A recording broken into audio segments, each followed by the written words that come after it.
বিশ্রাম করতেছিলেন আর সূরা মুলক পড়তেছিলেন। এই আয়াতের কাছে এসেছেন, হাল তারা মিন ফুতুর, দেখতে পাও কোনো ভুল? শুয়ে শুয়ে বলতেছে, আল্লাহ তোমার সৃষ্টি জগতে তো ভুল ধরার কোনো উপায় নাই, কেউ ধরতে পারবে না, তবে আমার চোখে একটা জিনিস বেমানান মনে হয়। ভুল ধরতে কারো ক্ষমতা নেই, একটা জিনিস আমার কাছে বেমানান লাগে।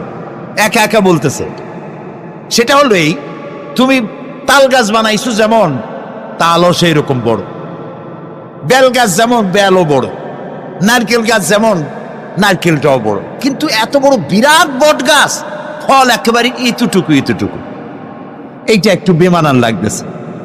এই চিন্তা করতেছে দরবেশ সাহেব, হঠাৎ করে একটু বাতাস এসে গাছের ডাল আন্দোলিত হয়েছে, একটা আধা পাকা বটের ফল অনেক উঁচু থেকে ছিঁড়ে এসে দরবেশের নাকের উপরে পড়ছে, নাকটা জ্বলে উঠছে। দরবেশ সাহেব বলছে, আস্তাগফিরুল্লাহ, আল্লাহ এটা তো ফল না, এটা আমার চিন্তার জবাব। আমি চিন্তা করতেছি গাছ আনমান ফল হয় নাই, তাল গাছ যেমন ফল যেমন, বট গাছ যেমন ফল যদি ওই আকারে হইতো, ফলটা যে পজিশন নিয়ে আমার নাকে পড়ছে, এতে তো আমার নাকও যাইতো মাথাও যাইতো। সুতরাং আল্লাহ রাব্বুল আলামিন তার সৃষ্টি জগৎকে আপন কুদরত দিয়ে সুন্দর করে সৃষ্টি করেছেন। ভাগ্যবান তারা যে আল্লাহকে স্বীকার করে 5 ওয়াক্ত নামাজে আল্লাহকে সেজদা দেয়। সুবহানাল্লাহ।